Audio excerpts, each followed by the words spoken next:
무슨 정책인지 얘기나 해보자. 30분도 토론한 적이 없어요. 어떤 정책인지. 어떤 정책이든 30분 이상 토론이 벌어진 적이 없다는 아니, 첫 말씀이에요. 발표를 그러면 어떤 정책으로 할 건지 30분도 토론해 본 적이 없습니다. 그냥 나한테 다 위임해라. 전두환이 지금 나라가 어수선하니까 국보위 만들어서 여기다 위임해달라고 국회 해산한 거랑 뭐가 다릅니까? 김종민의 말이 맞죠. 이준석은 협상 같은 것 잘 못합니다. 주장이야 잘하죠. 하지만 주장은 협상과 다릅니다. 주장은 자신의 입장만 충실히 반영하면 되는 것이지만 협상은 자신의 입장뿐 아니라 상대의 입장까지가 고려되어야 하고 무엇보다 자기 것을 내려놓을 줄 알아야 하죠. 그런데 이준석은 자기 것을 내려놓을 줄을 모르는 사람입니다. 그런 행태를 보여줘 본 적이 없어요. 그런 단선적인 전략만 있는 자가 어떻게 지금까지 살아남아 거물 정치인이 되었는가? 그에게는 필살기가 있었죠. 내 말대로 안 하면 나 당 박차고 나가버린다. 그 꼴 니네들 감당할 수 있어? 그럴 경우 누가 아쉽지? 누군가는 이준석의 밥상 차고 때려치고 나가버리는 전략을 삐진 가출소년 모드라고 하던데 저는 그런 차원이라기보단 가장을 협박하는 협박범 모드에 가깝다고 생각합니다. 내가 나가면 다른 가족들 생명도 그걸로 끝이야. 다시 안 들어오면 니네 모가지가 날아가는데 내 말 들을래 안 들을래? 하고 협박하는 협박범에 더 가깝다는 말입니다. 애초에 윤석열과 한 배를 탔을 때를 생각해 보십시오.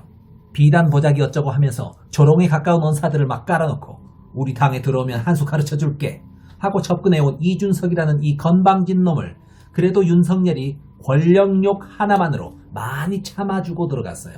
당연히 원하는 걸 얻은 윤석열 입장에서 이준석을 쫓아내버리는 것은 당연한 거 아니겠습니까? 그 캐릭터가 어떤 캐릭터인데 그 치욕을 안겨준 건방진 어린 놈을 그냥 놔두겠어요? 당시 이준석이 당에서 내쳐지는 것은 너무 당연한 행동에 대한 결과라고 저는 생각합니다. 뭐 그래도 이준석은 별 상관 없었어요. 당이 시끄럽든 말든 인간은 별 상관이 없거든. 애초에 이준석에 대한 지지는 상당히 기형적이어서 어른들 막 샤다고 날리고 쩔쩔매게 만드는 바로 그 지점 때문에 20대 젊은 남성들의 대리 만족성 지지를 뽑아먹고 커왔던 그런 상황이죠. 그가 무슨 무리수를 둬도 혹은 오히려 그게 무리수이면 무리수일수록 와 대단하다. 저렇게까지 어른들을 막 쩔쩔매게 만들 수 있다니. 와 어른들 싸대기 후려치는 젊은 정치인 멋지다. 하고 개인적인 지지는 더욱 늘어나는 관계에 있었습니다. 당의 분란을 일으키고 자기만 돋보이는 그 어떤 무리수를 써도 그게 모두 자기 지지에 도움이 되고 그게 지지의 핵심이다. 아주 꿀을 빨았죠. 그런데 지금은 좀 상황이 달라졌습니다. 지금 만든 그 당은 아예 자기가 만든 당이죠. 국힘당에서 그가 깽판을 치고 밥상을 막 엎어버릴 수 있었던 것은 기존의 국힘당이 어느 정도 꼰대 늙은이들의 집합소이고 이준석 본인은 참신한 젊은 능력자라는 이미지를 갖고 있었기 때문에 대놓고 저지르는 깽판이 소신으로 비춰질 수 있는 구도가 잡혀서 통했던 것인데 이젠 자기가 만든 당이야. 그런 당에서 활동하다 보니 절대 그런 구도가 안 먹힌단 말이죠.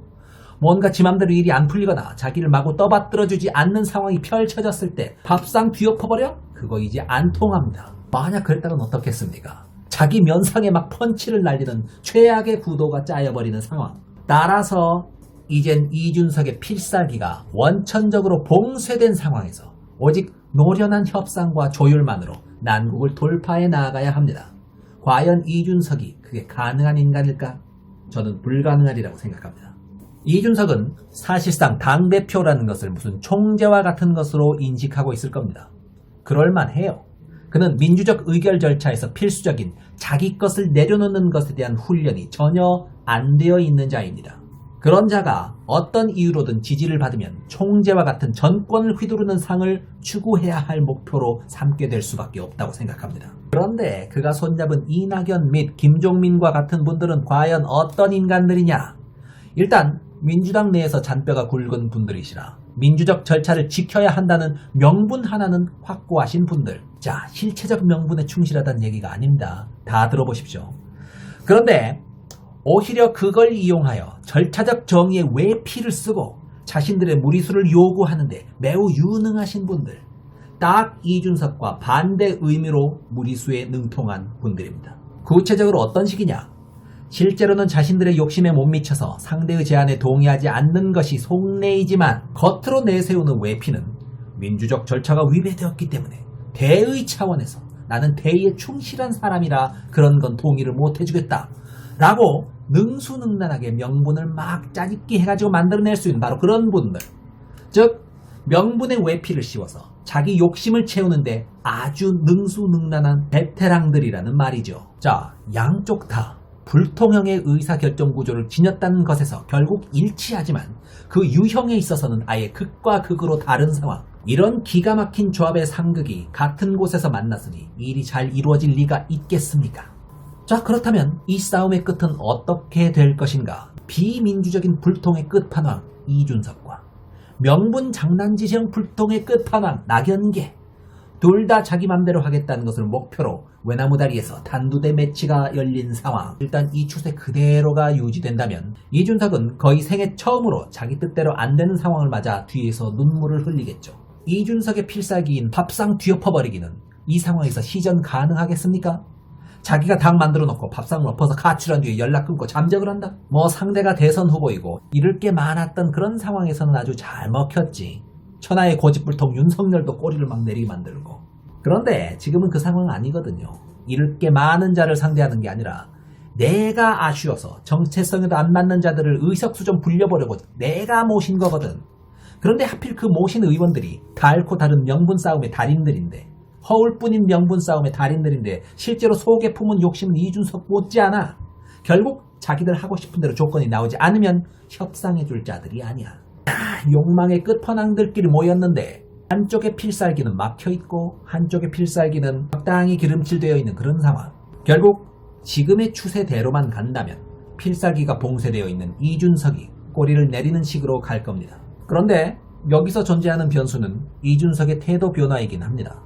먼저 꿇고 간다면 이낙연기가 좀 봐줄 수도 있겠죠. 아, 형님들 류호정 드렸다고 지지가 다 거덜나게 생겼는데 배복주까지 드리면 어떡해요. 삼촌들 저 좀 살려주세요 라고 굽히고 나오면 뭐 적당히 봉합이 될 수도 있다고 보는데, 지금까지 추세로 봐서 이준석이 그렇게 하겠습니까?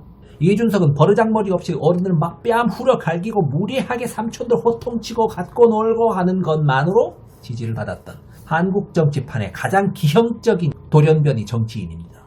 그런 어른들을 막 갖고 노는 무례한 모습으로 자기 어필을 하면서 젊은이들의 열광을 이끌어냈던 이가 대놓고 꿇고 들어갈 일은 없겠죠.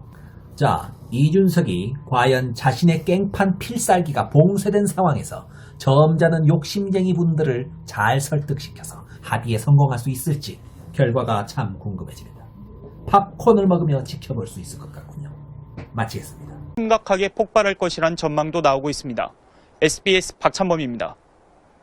젊은이들이 호소할 수 있는 그런 톡톡 튀는 선거 캠페인을 할 수 있다. 좋습니다. 존중해주고 싶어요. 그 역할 마음대로 하게 하자 이거예요.